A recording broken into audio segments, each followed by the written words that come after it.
Good evening, sister. Thank you for joining us. Am I audible enough for everyone?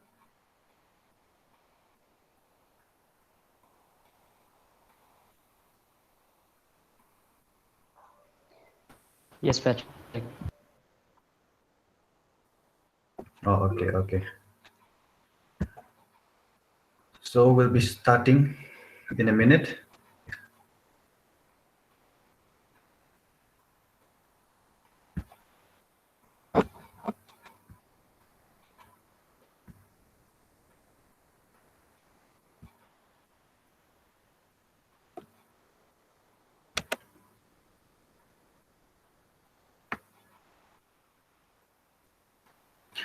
Okay, so since it's already 2, we'll start our webinar. A very good afternoon to you all. Respected Sister Shiny Thomas, DHOD from the School of Biosciences, our faculties, research scholars, and my fellow participants. I, Patrick Lawler, would like to welcome you all for this webinar on the topic Strategic and Scientific Approaches on COVID-19, organized by the Journal Club of the School of Biosciences of Assam Bosco University. Today we'll be looking into the present strategies and scientific approaches that is taking place in the field of research to understand and fight this pandemic. We'll be having a total of 3 topics for the first session. The first, various drugs used for the treatment of COVID-19, which will be presented by Priya Chauhan and Shibangi Paul, followed by convalescent plasma therapy, presented by Indrani Mazumdar and Shibangi Paul. As for the third topic, we have immunization and vaccination, which will be presented by Gonzalo Suma and Indrani Mazumdar. At the end of the first session, we'll have the discussion session where any participants may ask any doubts or queries to the presenters. So to start off, as we know, coronavirus disease, COVID-19, as we know, is caused by severe acute respiratory syndrome coronavirus, SARS-CoV-2 virus. People infected with COVID-19, it was seen that they showed symptoms ranging from mild diseases such as dry cough, fever, etc., to serious cases such as organ dysfunction to even septic shock. And due to its fast spread, in March 11, WHO declared coronavirus as a pandemic.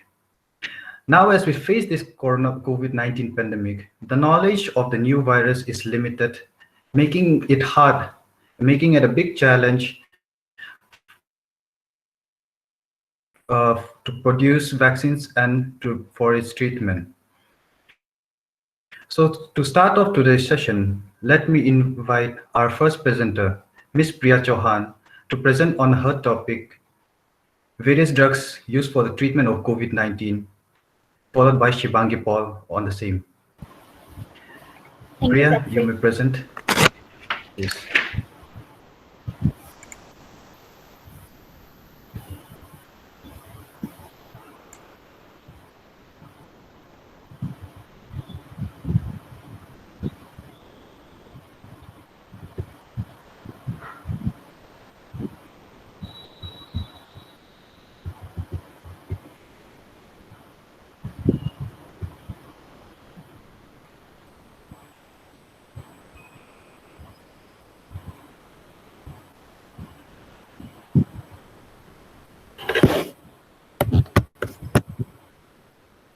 Um, Good morning to everyone present here. As Patrick has said, today we have all gathered here for a short discussion on the topic strategic and scientific approaches on COVID-19. My name is Priya Chauhan, a student of MSc Microbiology, third semester, Assam Bosco University, and today I'll be talking about the benefits of the drugs currently being used as a treatment for COVID-19. Before I start off with the drugs, I would like to give a short introduction about the virus. As we all know, COVID-19 is caused by SARS-CoV-2. It is an RNA virus and it consists of spike proteins on its surface, which helps it to attach to the host cell, these two receptors. This attachment facilitates its entry into the cell, and once it is attached, the virus releases its RNA into the cell, which is then translated into polypeptides. These polypeptides then further makes more RNA, and some other polypeptides are cleaved to produce viral proteins, which are assembled into new variants and are ready to infect healthy neighboring cells, and the infection progresses.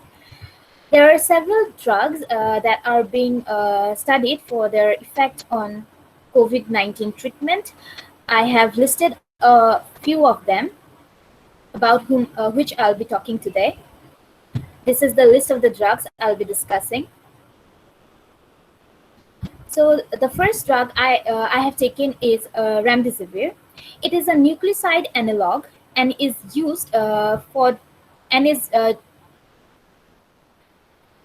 sorry and the machinery, the mechanism of action is that it incorporates into viral RNA chain and results in premature termination of the viral replication, thus preventing the virus from replicating further. It is a drug which is under clinical development for the treatment of Ebola infection. However, it is not yet licensed globally. In COVID-19, the patients have showed that the patients receiving remdesivir had showed a decrease in recovery time than the patients who were only receiving standard care. And the patients have also showed a higher clinical recovery rate. The overall rate was higher. The overall recovery rate was higher in patients receiving remdesivir with standard care than patients receiving placebo along with standard care. Recently, Gilead Sciences drug Veklury, which is the other name for remdesivir, was given approval by FDA for the treatment of COVID-19. The second drug I have taken is tocilizumab. It is an immunosuppressive drug and is mainly used for the treatment of rheumatoid arthritis and systemic juvenile idiopathic arthritis. In severe cases of COVID-19, increased production of cytokine is reported in the patients, and tocilizumab is found to calm the cytokine storm that is caused due to the viral infection. Studies have showed that COVID-19, the patients who have been requiring ICU support in COVID-19 and who had received tocilizumab had a reduced mortality rate. The overall survival rate of patients who underwent treatment with tocilizumab were significantly higher than those who had received only standard care. The next drug I have taken is dexamethasone, and it is a class of steroid hormones, corticosteroids, and it is one of the most potent anti-inflammatory and immunosuppressive drug that is available to treat a wide range of indications, including autoimmune diseases and allergic reactions of skin, eyes, and ears. It, it is also found to inhibit many pro-inflammatory genes that encodes for chemokines and cytokines, and has result in reduction of reduction of inflammatory responses by immune system. Clinical trials have showed that the use of dexamethasone reduced death rate in COVID-19.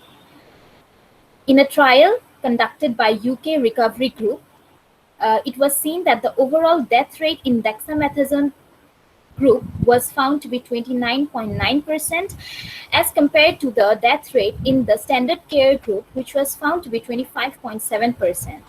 The difference was significant. The fourth and the final drug that I have taken for today is an antiviral drug, and it is called favipiravir. It is used for the treatment of influenza in Japan, and it works by inhibiting the RNA-dependent RNA polymerase and prevents the virus from replicating. Studies in COVID-19 showed that the favipiravir was independently associated with faster viral clearance, and there was a higher improvement rate in the patients. There are several other studies that are being conducted to evaluate the effect of favipiravir in the patients for COVID-19, and the results and observations are still awaited. In conclusion, I would like to say that since no treatment has been approved and developed yet, specific treatment is developed yet, therefore these drugs play a very important role in relieving the symptoms and encouraging the body's own defense system to fight against the virus. With this, I'd like to stop here, and I'd like to ask Shivangi Paul to continue with the session. Thank you. Thank you, Priya. Good afternoon, everybody. My name is Shivangi Paul. I'm a student of MSc third semester Biotechnology from the Department of Health Science, Assam Bosco University. And today I'll be presenting on the various shortcomings of the drugs mentioned just now by my fellow mate Priya Chauhan.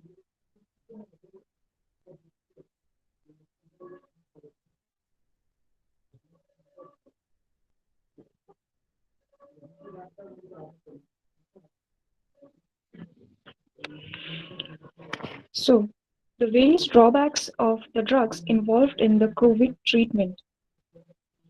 I would like to begin with the remdesivir.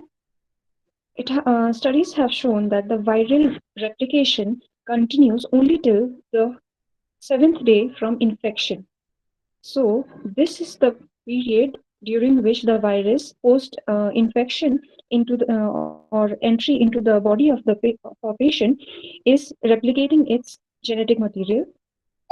So, what happens is post this period, the complications which occurs are severe inflammatory responses. That is, the body is trying to fight with this virus since it is an antigen. But this drug can this drug can stand beneficial, as mentioned previously. Stands beneficial only if administered in the initial stage during the period of viral replication. Therefore, a patient post this initial period of 7 to 8 days, the administration of this drug is stands not to be of such help because it is no more because the virus is not replicating, thus the drug is not going to be beneficial anymore. Also, we additionally have nausea, headache, constipation, dyspepsia, which were reported in the patients undergoing treatment with this drug. Additionally, it also causes hepatotoxic effect on the liver cells.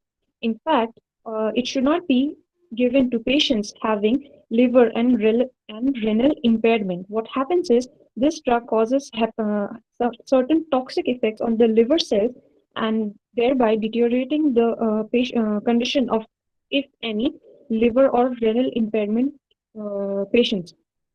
Another concern is that remdesivir is an expensive drug, and many countries are not being able to afford it.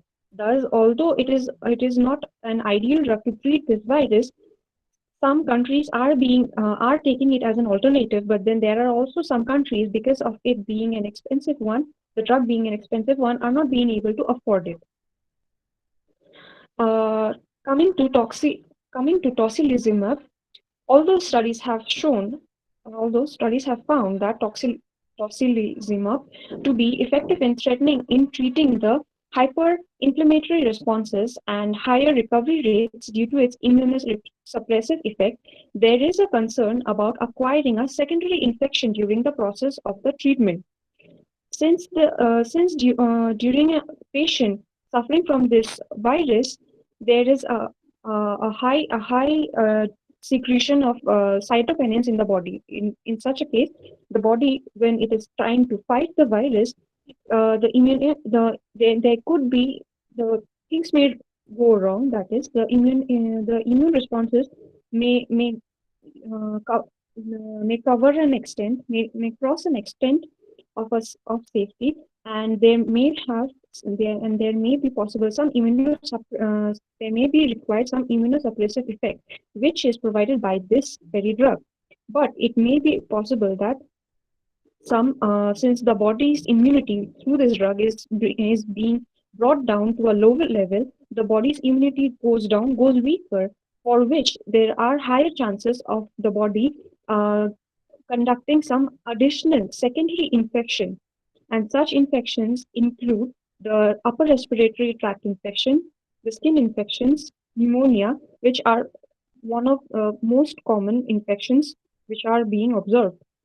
Cold sores, shingles are some of the additional symptoms or the side effects observed on treatment with this drug.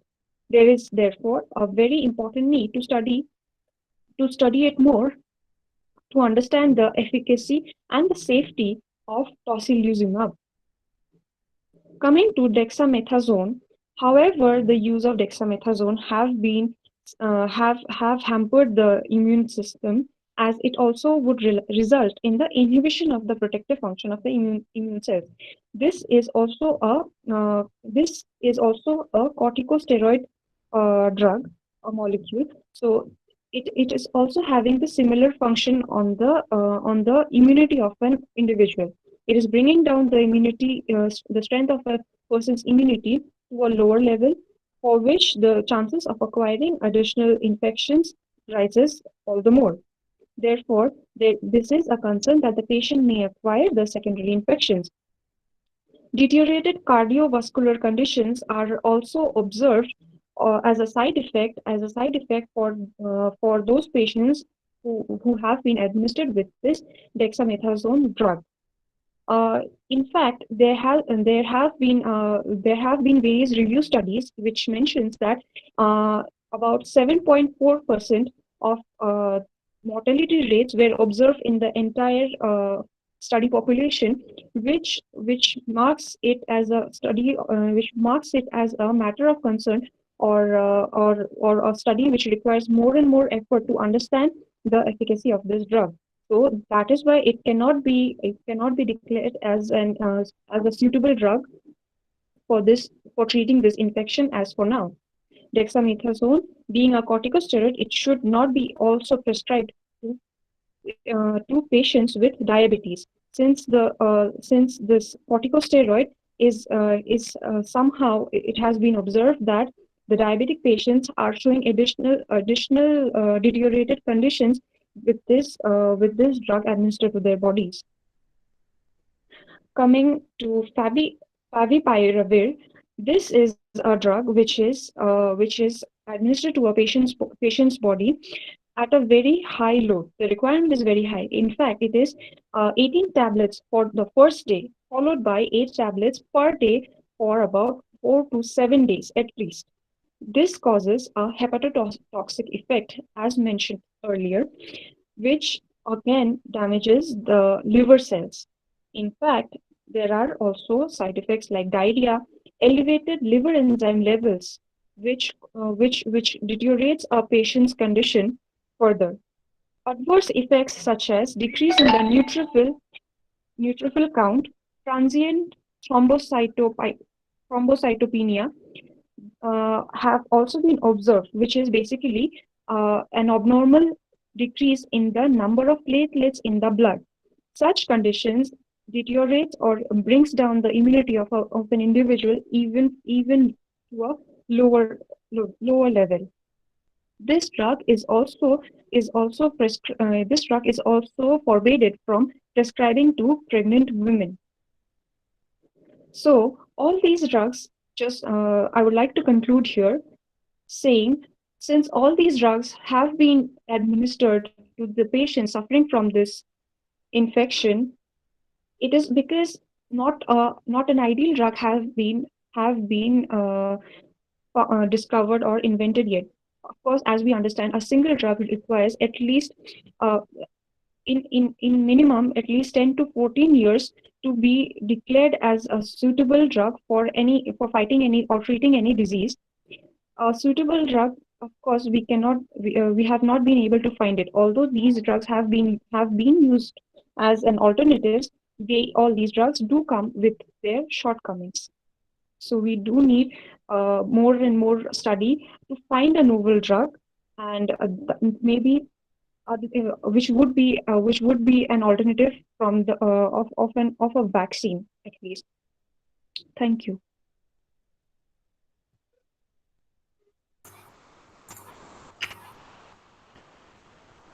Thank you, Priya and Shivangi, for sharing such an insightful and informative presentation on drugs that may have potential to fight against COVID-19. Now, moving on to the next topic, we have of convalescent plasma therapy, which will be presented by Indrani Mazumdar and Shivangi Paul. Indrani, you may present your slide.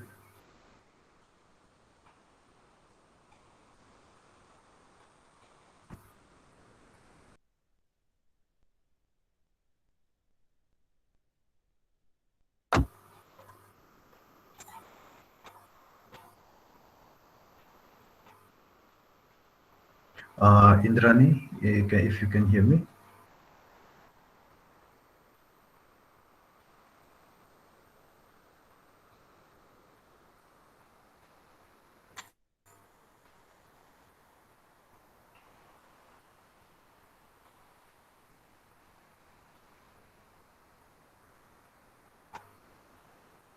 Shivangi, any idea for Indrani?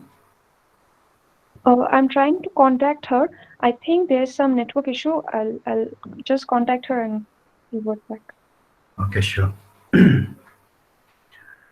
While we wait on Indrani and Shivangi for their presentation, let us move on to the third topic, which is on immunization and vaccination, which will be presented by Gonzalo Sumer and Indrani Mazumdar. Gonzalo, you may present.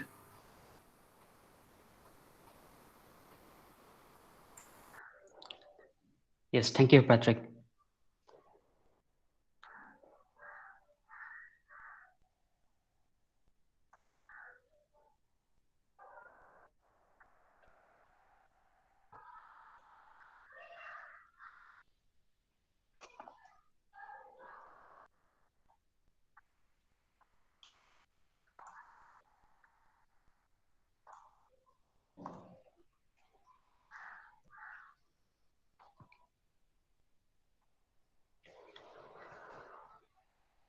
Good afternoon, everyone.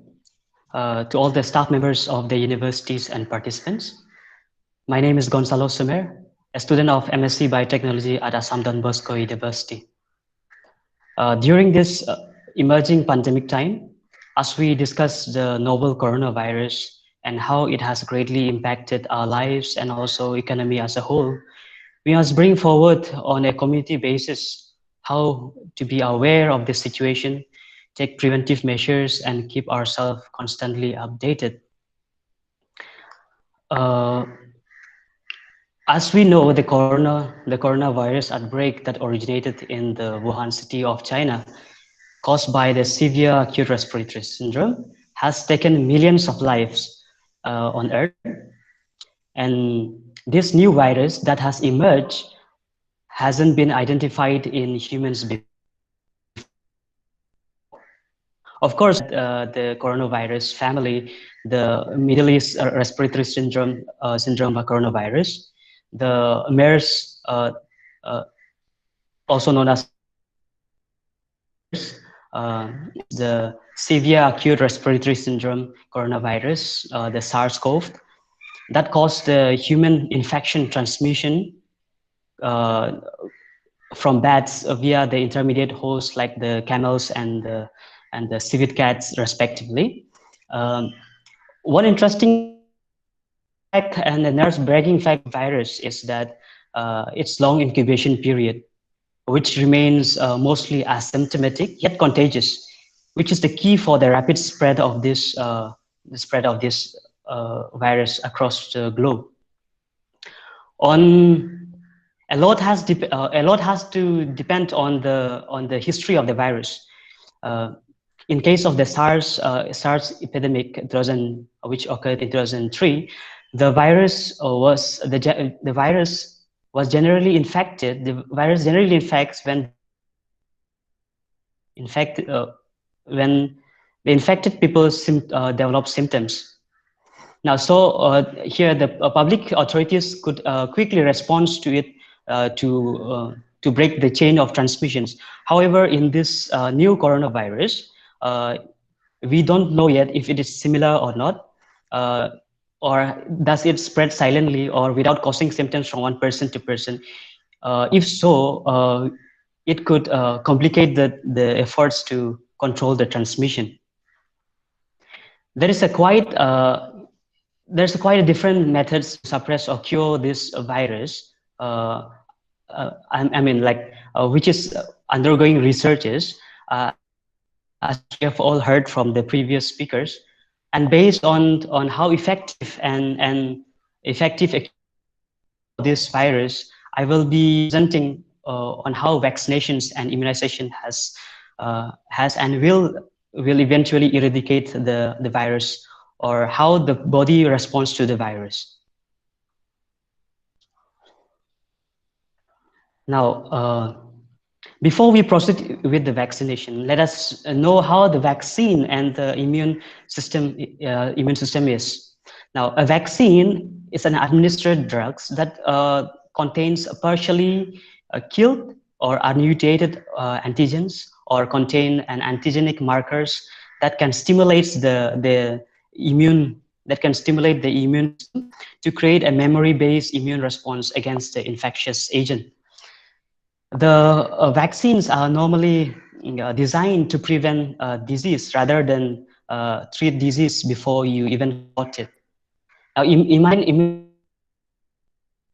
on the other hand, is a process whereby a person is made immune or respond or resistance to an infectious disease, typically by administrations of a vaccine. A vaccine stimulates the body immune system to protect the persons against the subsequent infections or disease. Now, just a few generations ago, live with a constant threat of deadly infectious disease like the smallpox, the polio, the hepatitis, and how vaccines have mitigated or even eradicated the danger. To understand how vaccine works, it helps us to first look at the immune system, how the immune system works, because vaccine harness the natural ability of our immune system. There are hundreds and trillions of bacteria and viruses in our bodies.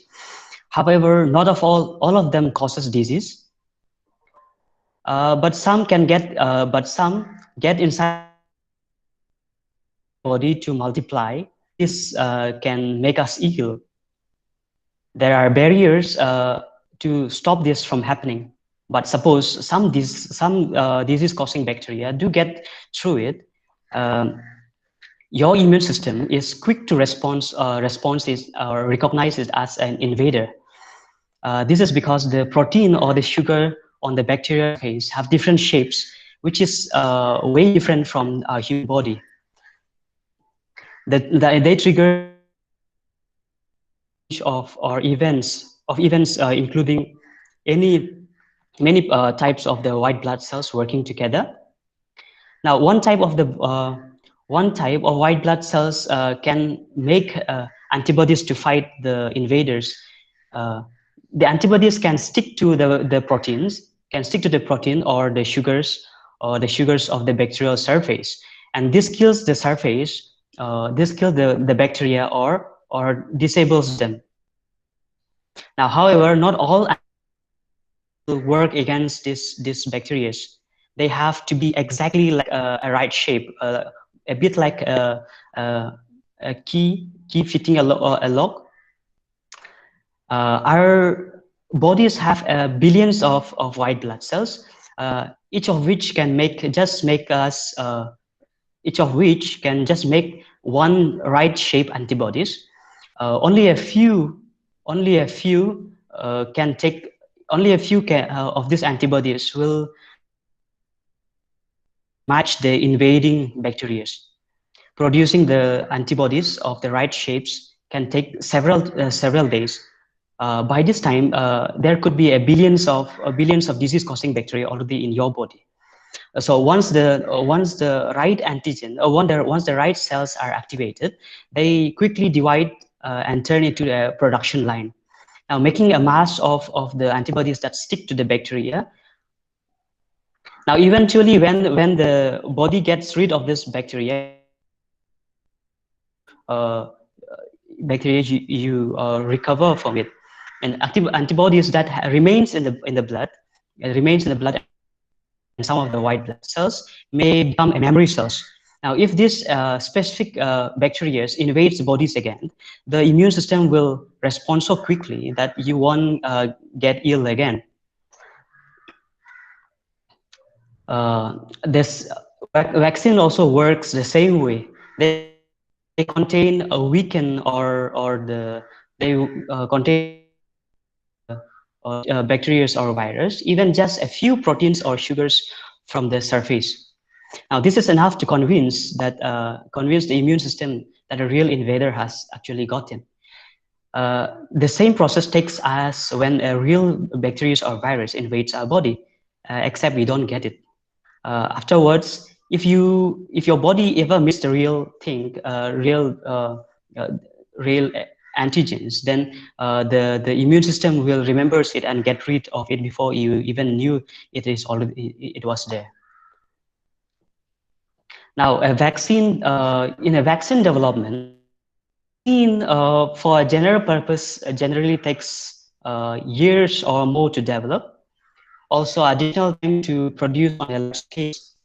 Now, but before proceeding with various stages and various stages, vaccines should undergo research and development protocols and different guidelines to be able to reach to the final license, license for marketing.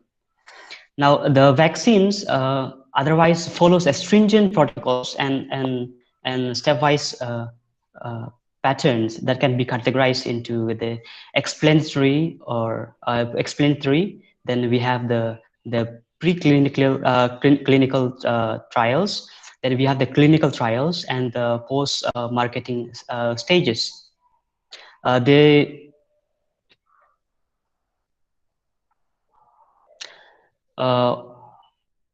Global scales, the vaccine global scales, there are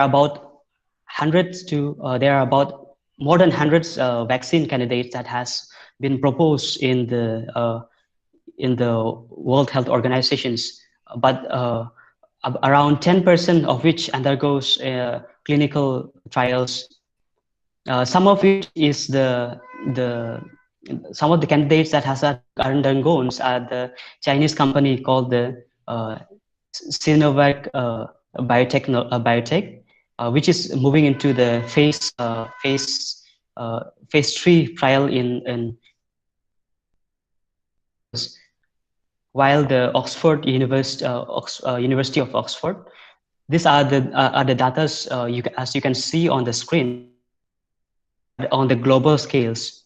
Now, as we see into the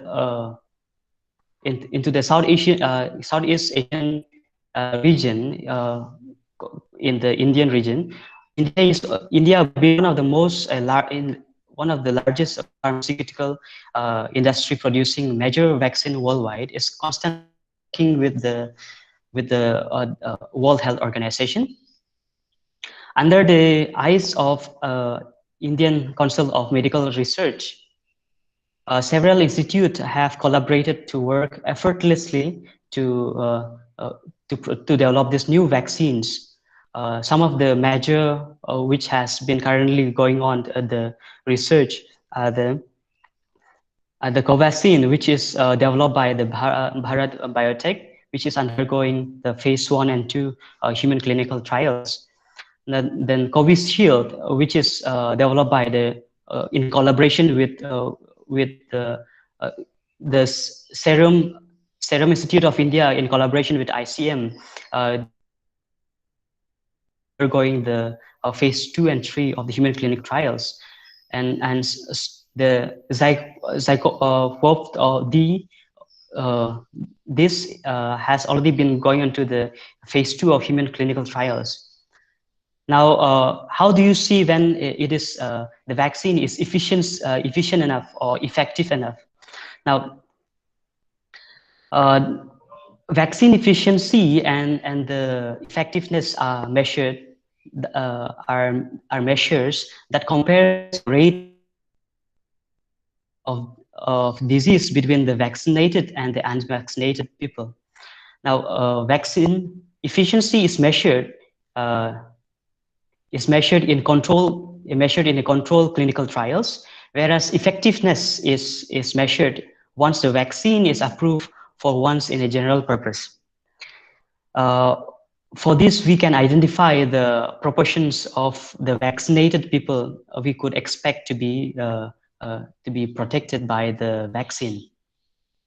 Now, the other is the herd immunity, which is important mechanism. The large community is protected. Now, herd immunity, also called as the community immunity. For this disease, if enough people are immune, then the transmissions of the disease is reduced.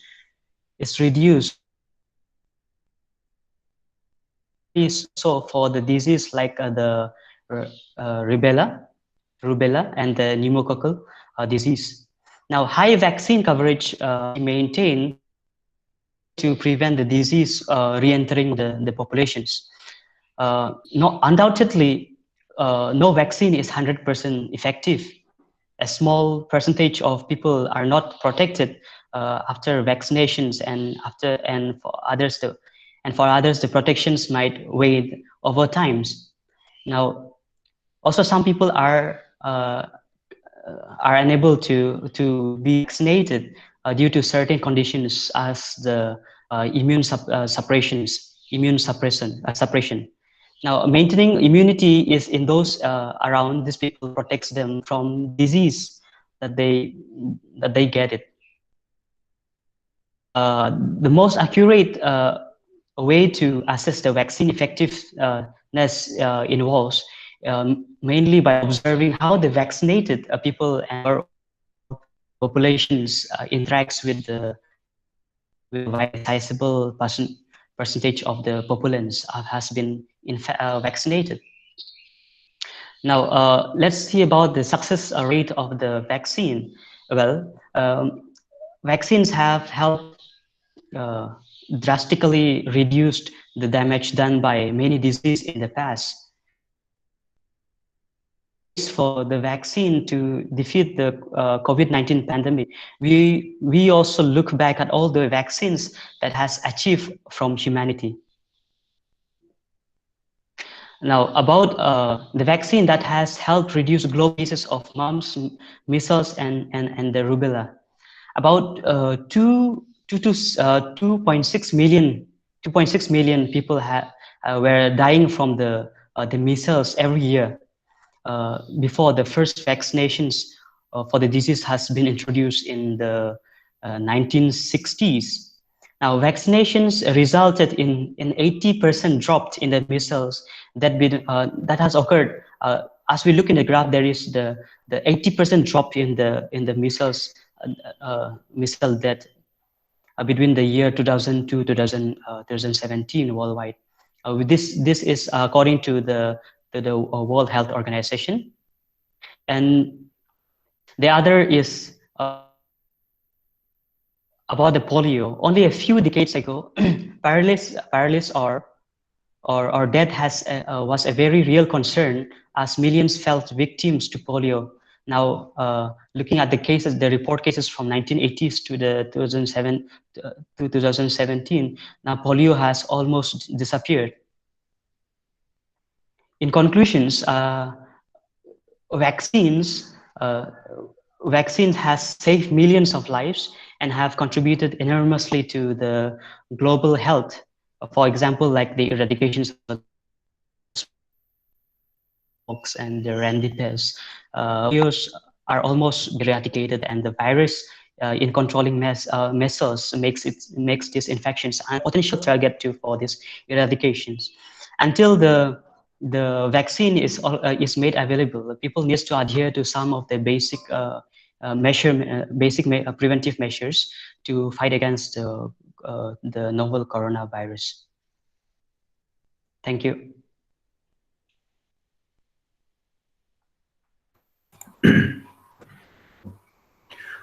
Thank you, Gonzalo, for your presentation. Before proceeding with our session, I would like to welcome our research director, Dr. J.N. Vishwakarma, for joining us this evening for this webinar. Now, moving on, let me invite Indrani Mazumdar to present on the topic immunization and vaccination, followed by the same presenter on the topic convalescent plasma therapy, along with Shivangi Paul. Indrani, you may present. Thank you, Patrick.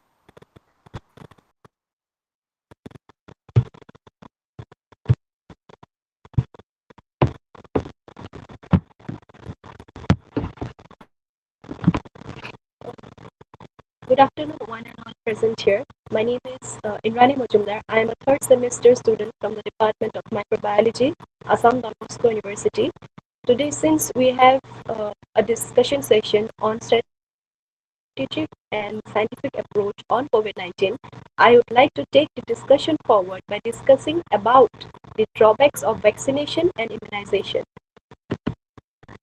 Now, what vaccines do is to provide the immune system with necessary instructions for recognizing and mobilizing lines of defense against disease-causing microorganisms such as bacteria and viruses.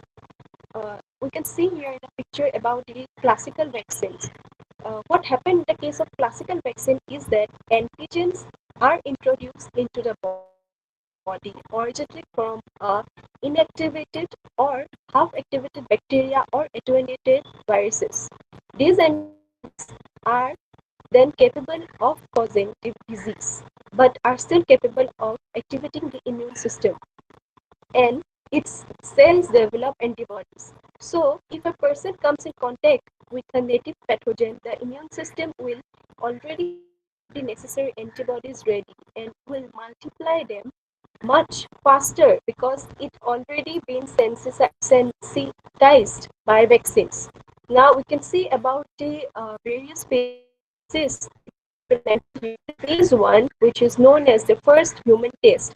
A small group of healthy volunteers are taken here of about 10 to 100, and the purpose is to check whether the vaccine has side effects or not. The second phase is the phase where candidate vaccine is administered to a larger group of people of about 100 to 1000, and the third is the phase where even more larger group of people are administered with the vaccine, and separate studies may be required for adults, children, and elderly people according to different criteria. Now, we can say about the COVID vaccine here. What happened during this pandemic is that this sequential study may be shortened and partially overlap, but it is more important that thousands of vaccinated people are followed for several months before the general purpose vaccine is approved, which cannot be carried out uh, conveniently in case of COVID vaccines. That is one major drawback. Now, we can see that in the past, all vaccination projects were always scheduled in a classical timeline. That is, as I have mentioned, it took about 55 years for another vaccine, 15 years development of vaccine, and for Mars, it's the research is still being continued since 17 to 16 years. Now, if we talk about the major drawbacks, the first one is the short timeline for vaccine trials. The too short timeline for vaccine project against COVID-19 might bring harm instead of something good, because anything in science takes its own time, as we all know that, and conducting science too fast would risk the compromising rigor needed for proper access vaccines. And the second drawback is that uh, ever since China from the first novel coronavirus in December 2019, till date, according to our understanding of the pathogen and its mode of infection and subsequent response of the human immune system, the virus has been evolving every day, providing new piece of information reported from research centers across the globe. So therefore, till February, one example I would like to present is that the cause of death of COVID-19 patients was considered to be due to pneumonia or lung infection. But now we are realizing that the virus causing blood clots in vessels of the lungs and other parts of the body, uh, which is caused because of reduced oxygen level in the blood.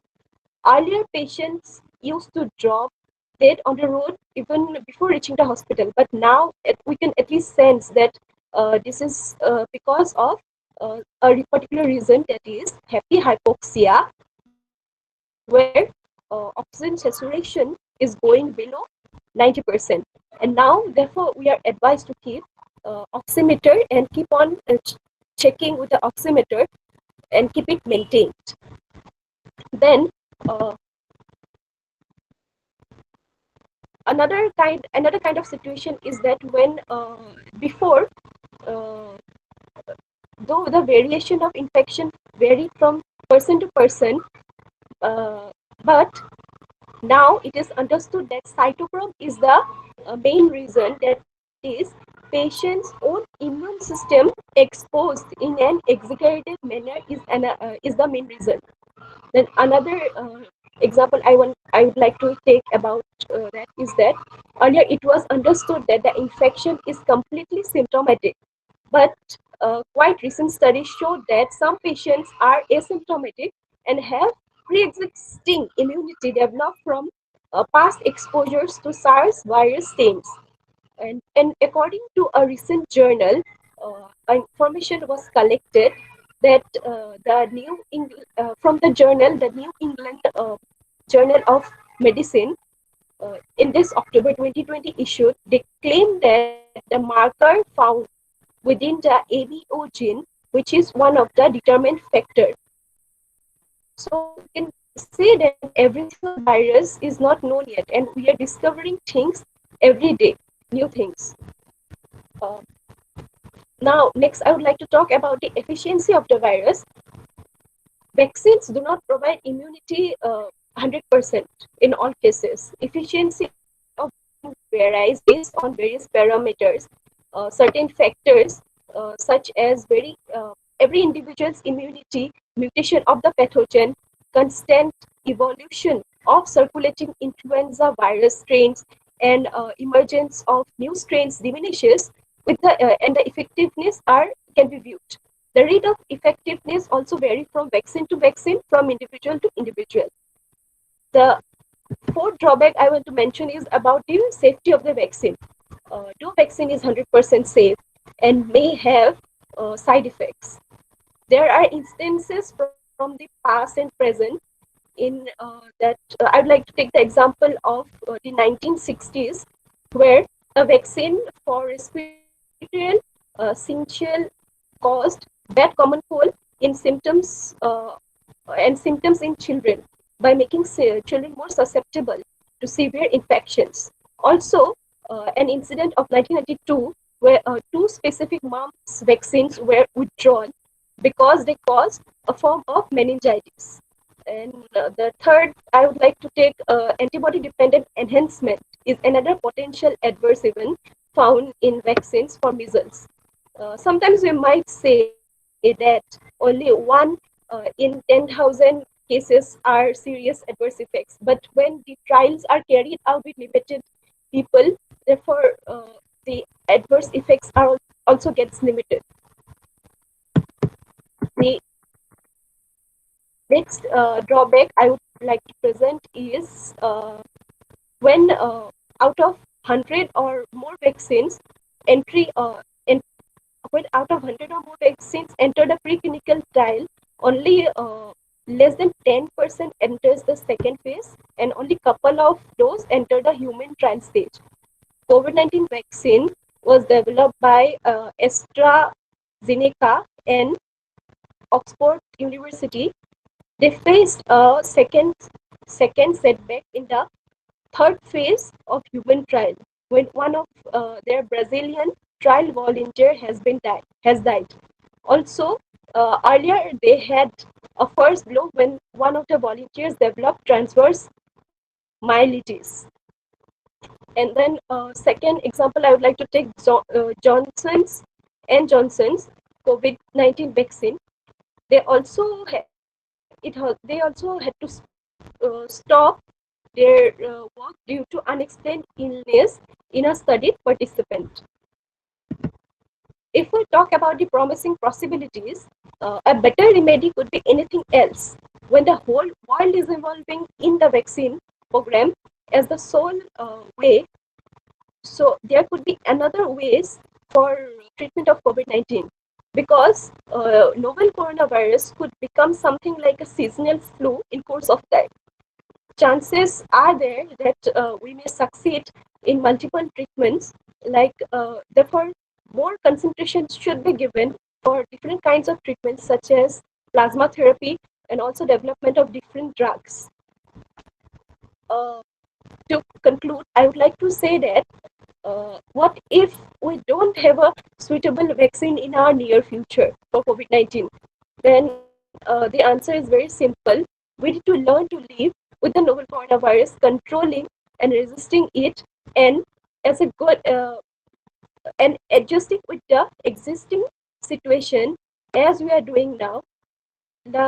For example, maintaining and boosting our natural immunity. We may have to go with the nature and natural resources that are rich in nutrients and vitamins which are needed to boost our immunity. Also, in turn, we may develop herd immunity and may be able to wait patiently until a safe and effective means, which may be a permanent solution to this pandemic situation, is developed. With this, I would like to end my presentation. Thank you.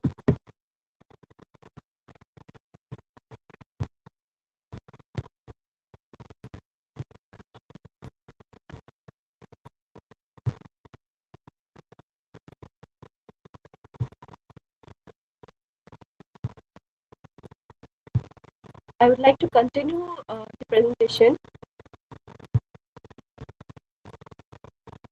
with my other topic, that is plasma therapy.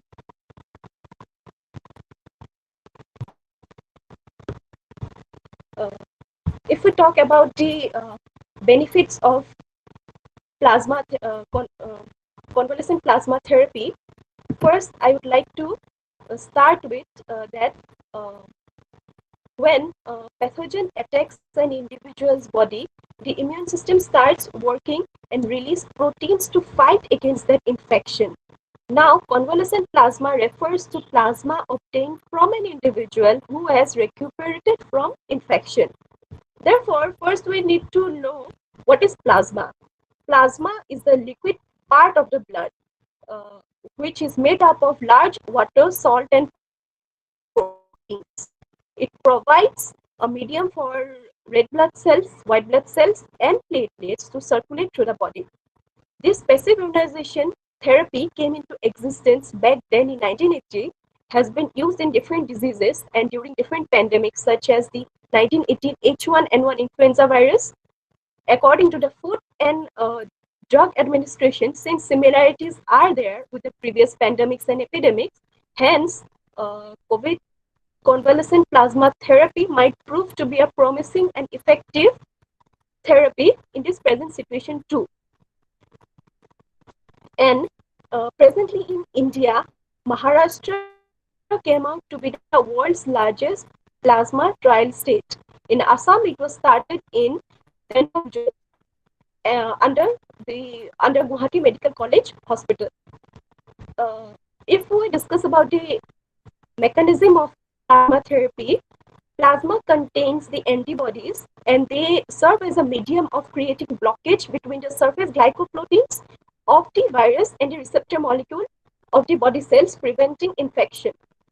Blood is taken from a previously infected person, but a completely recovered one.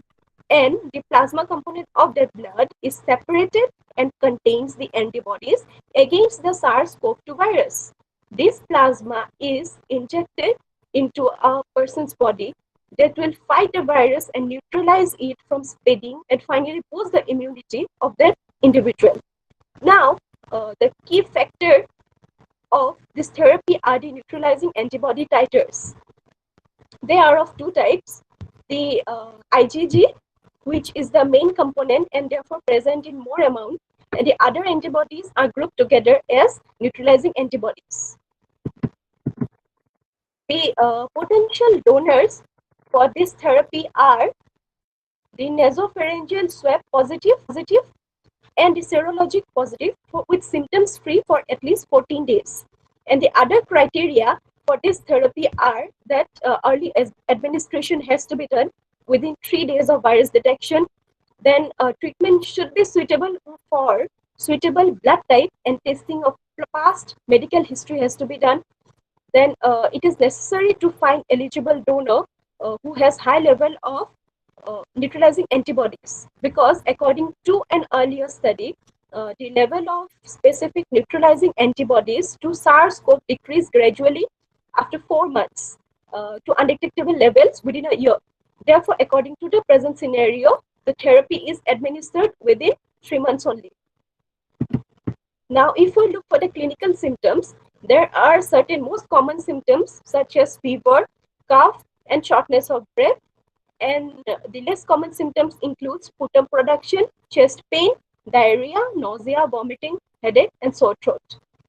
One important point that has to be noted that COVID convalescent plasma therapy is collectively administered with drugs such as remdesivir, azithromycin, etc. The improvement in the clinical symptoms are likely to be the temperature normalization, relief in dyspnea, oxygen saturation normalization. Radiological improvement was defined as different degrees of absorption of lung vessels.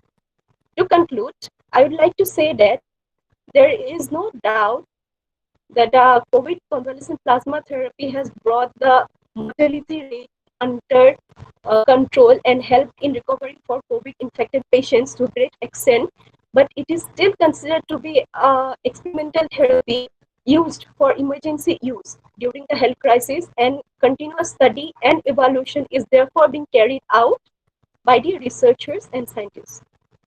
With this, I would like to end my presentation. Thank and asks Shivangi Paul to continue. Thank you.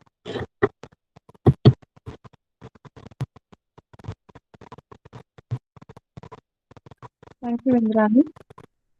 Good afternoon, everyone, again. So, I'll be carrying the discussion forward and I'll be talking on the various drawbacks of this convalescent plasma therapy.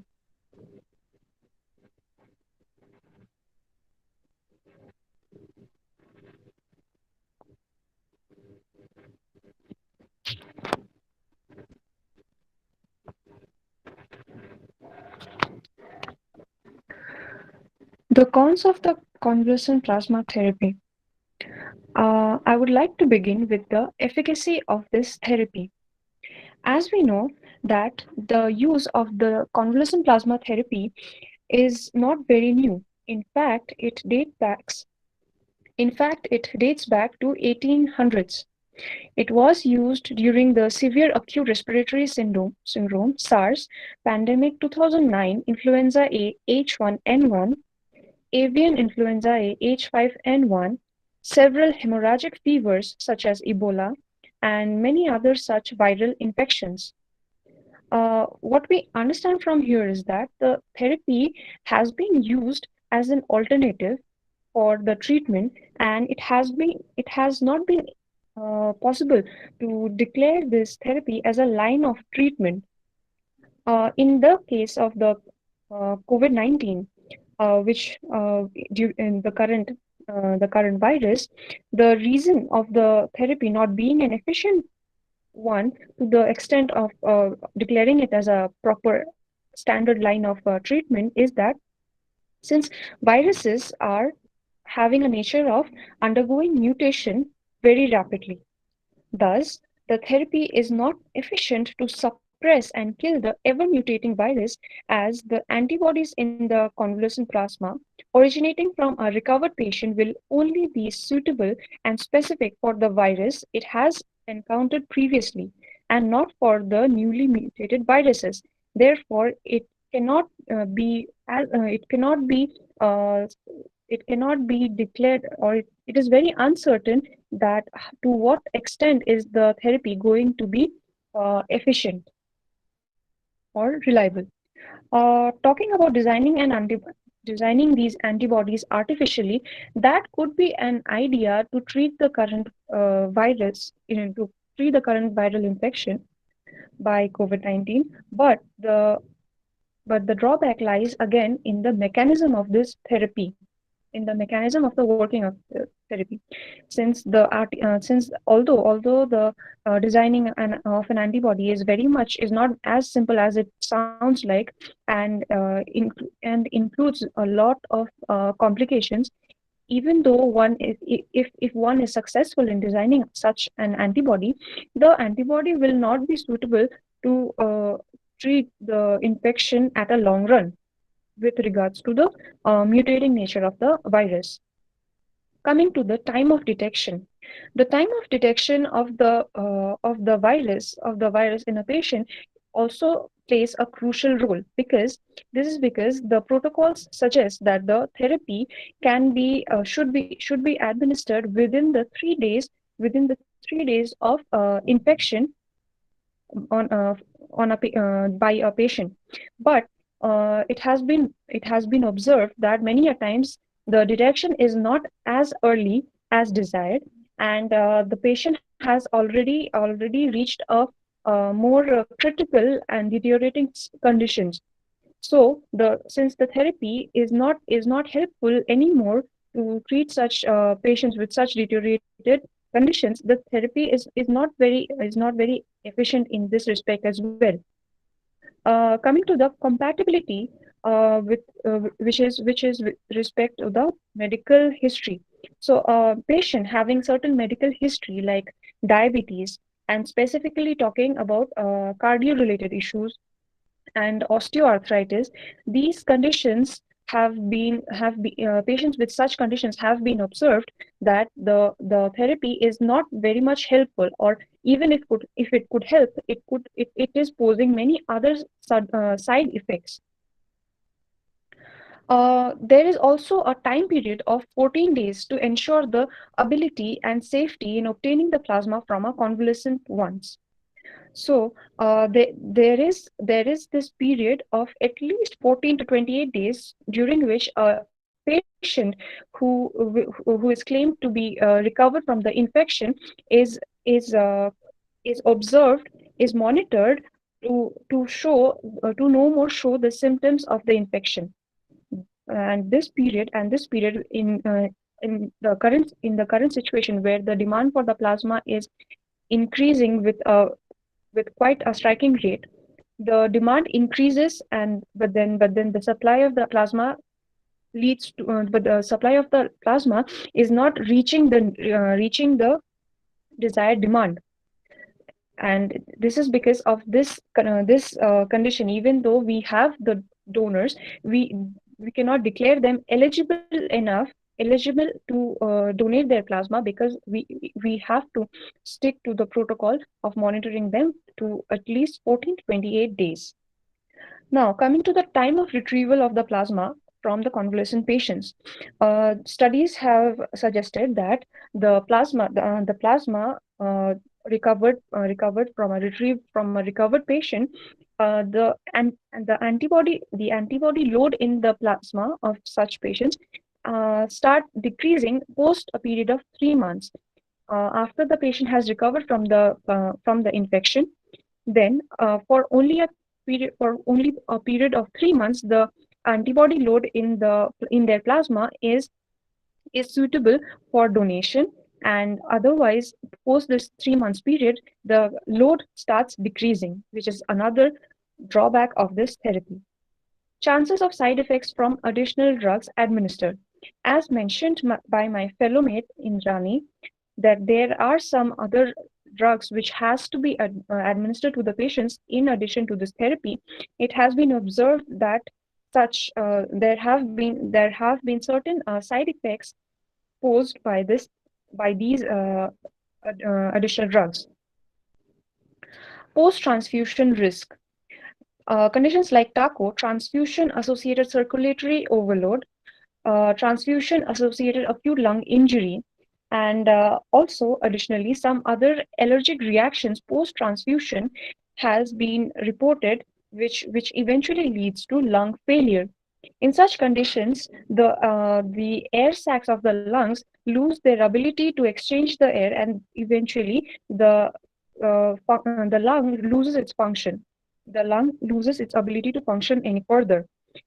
There have also been instances. There are also chances of acquiring HIV and other such viruses or genetic disorders like hepatitis B and hepatitis C. In this situation, um, under some emergency situations, it may not be possible for the health professionals to carry out various tests like HIV, hepatitis B of the donor plasma due to the time constraints related to the deteriorating conditions of the patient. And this might pose a situation whereby the recipient has to be might receive the plasma infected with such viruses or such these medical conditions. So this is also a drawback, because the urgency does not allow to maintain the safety levels to the fullest. Coming to the scope of benefit, of course, for the symptomatic positive, the patients who are symptomatically positive for COVID-19 shall definitely be benefited from this therapy. But for the symptomatic negatives, it shall affect inversely.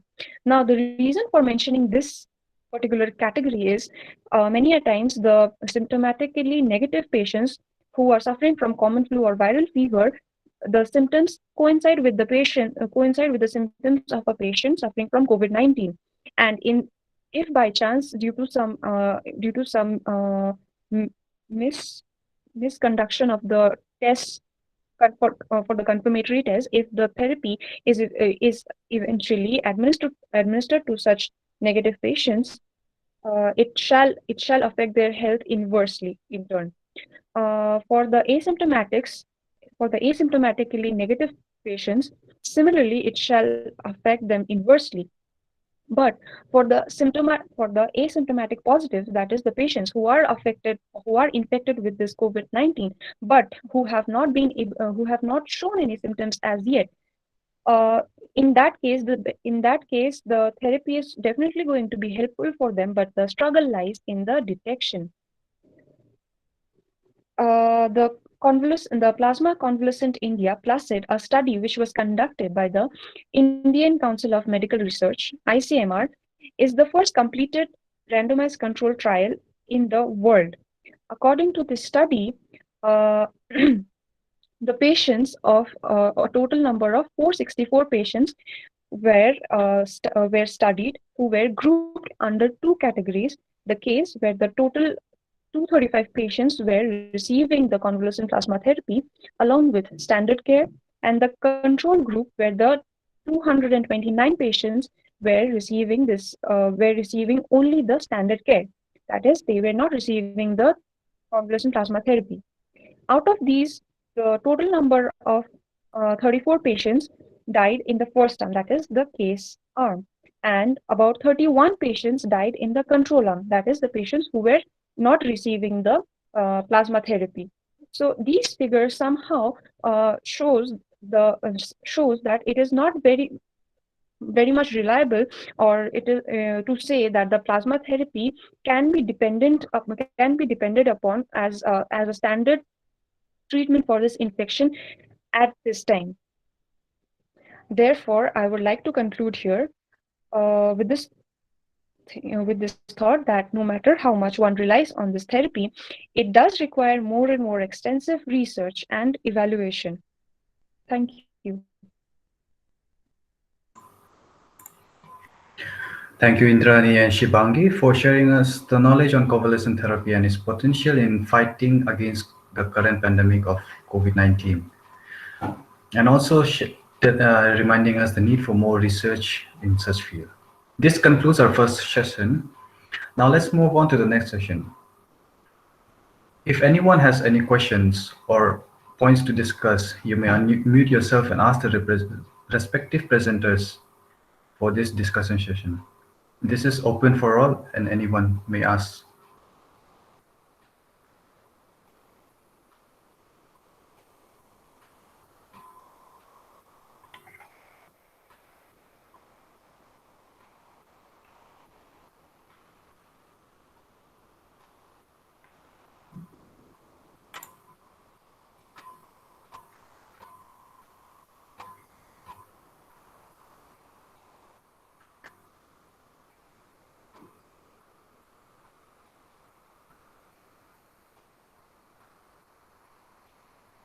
If no one has any questions or any doubts, may I ask Research Director Jane Visser, Sister Shaini, and our faculty members as well as the research scholars and my dear participants to give feedback on today's webinar on strategic and scientific approaches on COVID-19.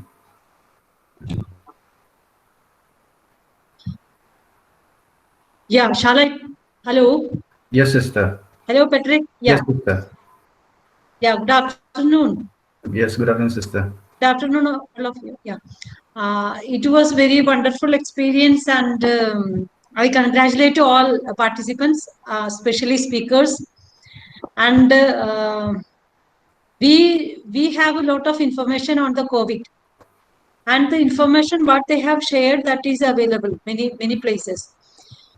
But what I have noticed, that the confidence in the sharing their information, and we know that we cannot see face to face, still that confidence, they have confidence, they know the topic well.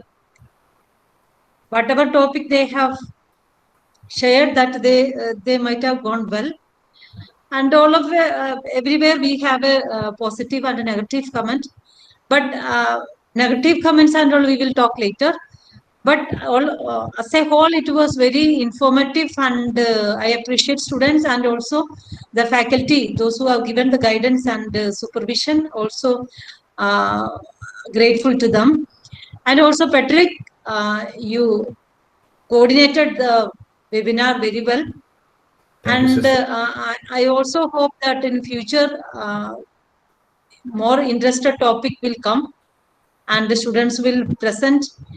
And the main objective of all kind of this presentation, getting information first of all. Second, all the students or those who are participating, those who are giving presentations, they have to put their hard work, collecting the information, going through the information, and convert it into the presentable form, then presenting. So these all components are there. I'm sure that you all will be that presented by Patrick, that short, then who presented second. Second was Priya Chauhan, then Shivangi Paul, then Indrani, Sumer, all presented very well. They all were presented very well. And I'm grateful to you and congratulate you. Thank you. Thank you so much, sister.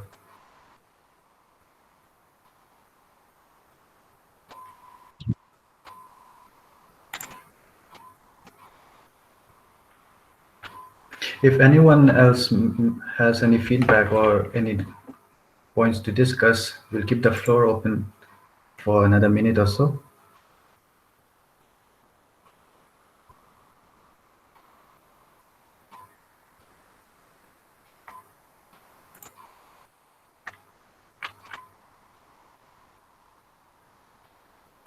Okay, so as we come to the end of today's session on the webinar on strategic and scientific approaches on COVID-19, I humbly thank my dear participants, our research director Jane V. Vishwakarma, our HOD Dr. Sister Shiny Thomas, our faculties, my dear presenters, and all the participants. I thank you again for sparing your time and making this webinar a success.